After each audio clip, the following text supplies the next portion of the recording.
today we will see how a common emitter amplifier, we know a common emitter amplifier is the most commonly used one. We will see how it can be practically, how it is drawn, and how we take the output from the amplifier. Similarly, what are the parameters on which the performance of the amplifier can be determined or depends. Okay. Now here we see two circuits. One, this is for an NPN transistor, and this is for a PNP transistor. For an NPN transistor, we see the plus VCC, it is provided like this. And for PNP transistor, minus VCC is provided like this. So instead of drawing a battery for VCC, we just follow this convention, which is more convenient and commonly used. If we connect RC to this plus VCC, this bar, that means it is connected to the battery in the appropriate manner.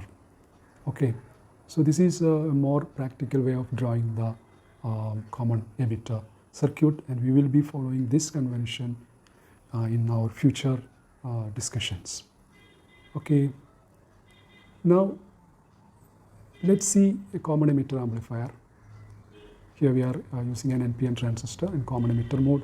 We have the signal applied here, and we are considering the output, and we are taking output across RC. This is one way of taking the output. Another way is taking the output across the two terminals 1 and 2. This is another way of taking the output. Okay, so we will see both ways of taking the output will give you the same output. The magnitude is same. Okay. See, we have a capacitor here, CC, a coupling capacitor we can say, and we know a capacitor blocks DC and allows AC to pass through it. Okay. Also, we have to see that the current, whether we are considering base current, collector current, or emitter current, it consists of two parts. Small case letters IB, that is the current due to signal, and capital IB, that is the current, the base current due to the DC conditions, the DC battery that we connect to the circuit. We have already seen this. Similarly, the collector current is given by this, emitter current is given by this. Okay, IC and IE, these are due to the DC conditions, and this is due to the signal. Okay. So this is the currents passing through the circuit. Now suppose I am taking the output by taking the voltage across RC. Okay, voltage across RC. We know the current passing through RC is this IC, which consists of the AC, the current due to the signal, and the DC. So IC into RC.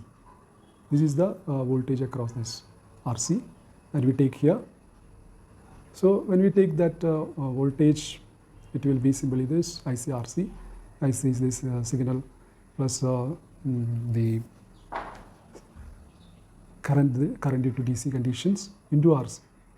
And we know capacitor blocks DC, so it will not allow this IC into RC to pass through it. So you will be getting output as small IC into RC.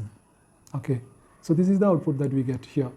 If you take the output here, we will be getting small IC into RC because the capacitor blocks DC.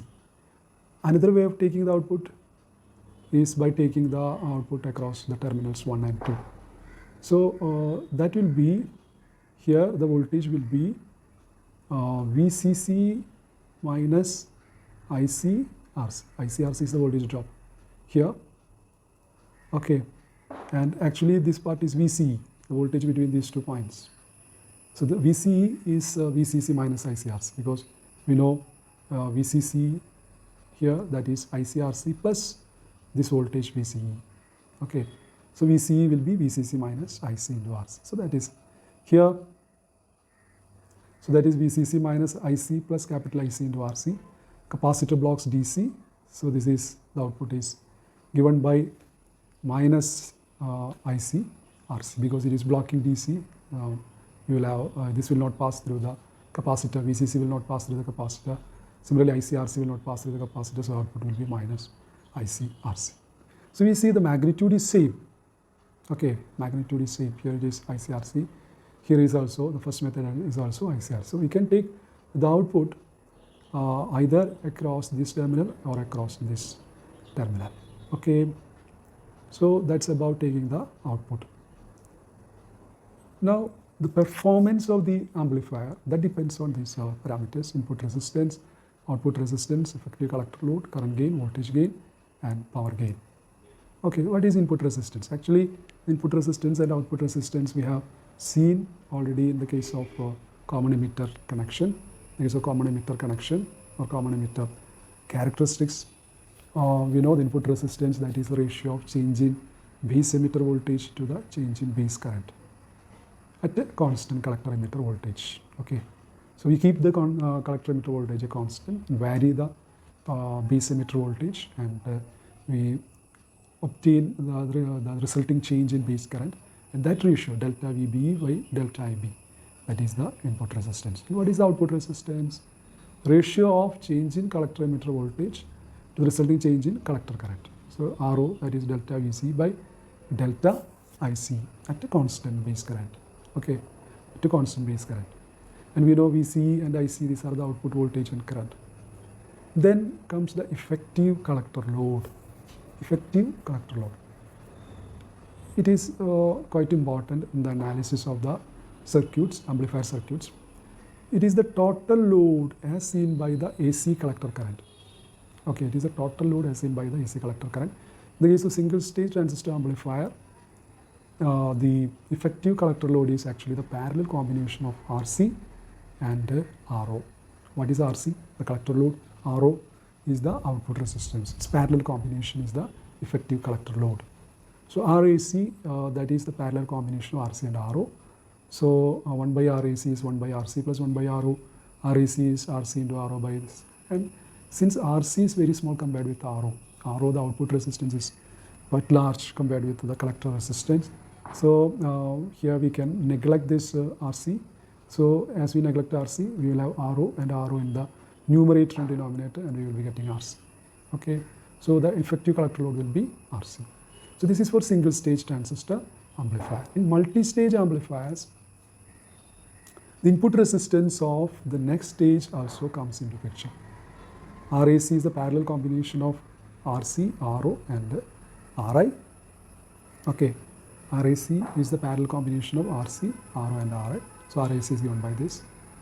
RC, the parallel combination of RC and RO, that is RC, that we saw. And so we will be getting the parallel combination of RC and RI. So this is the RAC, the effective collector load. Now the voltage gain. It is the ratio of output voltage, as usual, the ratio change in output voltage to the change in input voltage.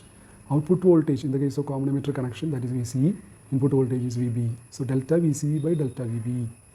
Okay. Now the delta VCE, the output voltage is also given by the current into resistance. Delta IC, RAC is the effective collector load.